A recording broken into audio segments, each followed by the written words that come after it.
Okay, ito naman po ang gusto ko. Gusto ko na wag nating kalilimutan. Opo, namatay si Jesus para sa ating mga sala, para bayaran ang kasalanan ng bala na ng sangkatauhan. Wala po akong tutol diyan sapagkat yun po ang pinakamahalaga, pinakaimportante. Kaya nga po bumuhos ang pagpapala, ang grasya sa buong sandaigdigan nang namatay ang God of Gods na si Jesus sa cross. Pero ito po ang gusto ko makita natin, na isa sa benepisyo ng cross ni Jesus ay ang pagpapagaling din naman niya sa ating mga karamdaman, physical na karamdaman. Meron pong isang quoted scripture sa Book of Matthew. Ito po nung pinagaling ni Jesus yung biyanan ni Pedro. Then pinagaling niya, hinawakan niya ang kamay, bumangon at naglingkod sa kanya, hindi po ba? Pagkatapos, nakita doon, ito ay nasulat para matupad ang sinasabi ng Isaias. Aklat ng Isaias, nasa kanyang mga sugat, tayo ay nagsigaling. Yun po naman hindi mapapasabilian. Ang binabanggit po rito ay hindi sugat o hindi sugat ng kasalanan, kundi sugat talaga ng ang binabanggit dito sa paggaling natin sa kanyang mga sugat. Ito po ay yung mga karamdaman natin na physical. Like, halimbawa, ito, tulad ko, meron akong ubot sipon, medyo gumaling na po ng konti, thank you, Jesus. Meron pa rin naman, siyempre. At I claim the healing. Na ito po ay mag-manifest na po in the coming days. Pero hindi naman po talagang masama ang pakiramdam ko. Kaya lang, talagang minamalat lang po ako. Matakaw pa rin ako sa malamig, hindi pa rin ako mapipigil. Talagang gusto ko Pero I claim the healing in Jesus' name. Yan. At yung si Jesus po, bago po siya pumunta sa cross, bago siya ipako sa cross, no?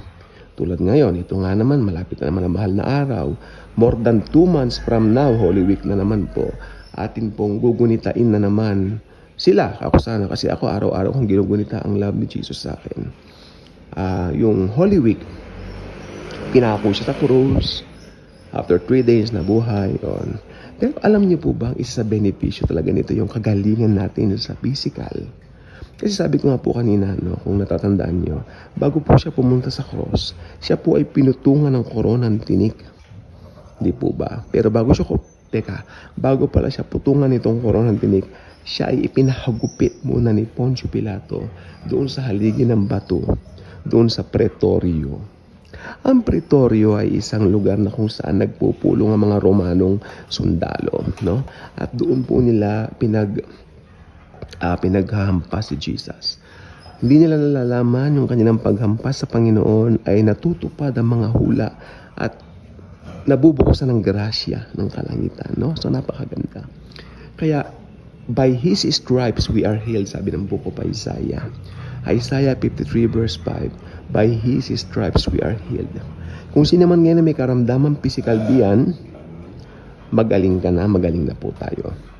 Then after siya ipinahagupit, si Jesus po ay pinutungan itong koronang tinik.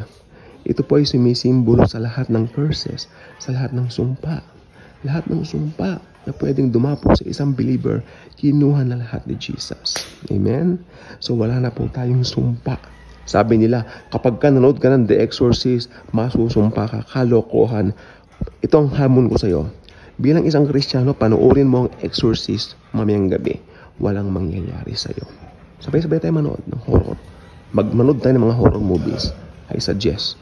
Walang mangyayaring masama sa atin. Tapos, ito po, tayo po ay si Jesus. Pagkatapos siyang putungan ng koronang tinik, siya po ay binigyan ng balabal na purpura. Ito po ay pwede nating isabi sa wikang makabago na kulay ube o maroon. Ito po ay kumakatawan sa kahihiyan. Lahat ng kahihiyan ng isang believer o ng isang born-again Christian ay kinuha na lahat ni Jesus. Nang siya po ay lagyan ng purpura na balabal. Ganyan niya tayo kamahal. Kaya all we need to do is to thank Him, Dahil niligtas niya tayo sa mga kasalanan, saved po tayo. Yan po ang salvation. Pangalawa, tayo po ay niligtas siya sa lahat ng karamdaman, sa mga sakit. Niligtas din po niya tayo, syempre, sa lahat ng mga sumpa na pwedeng dumapo sa atin. At syempre, nakasama na rin po dyan yung niligtas siya tayo sa lahat ng kahihiyan. So, ang isang Kristiyano, walang hiya talaga. Joke. Yes, kung tutusin, on its real sense, walang hiya. In a good sense. Hindi siya nahihiya kasi alam niya, si Jesus ay kasama niya. Kaya kung hindi pa kayo subscriber dito, I invite you to do so. Click the notification bell. Share this video. Share the wonderful love of Jesus. Thank you. And Jesus truly loves us all.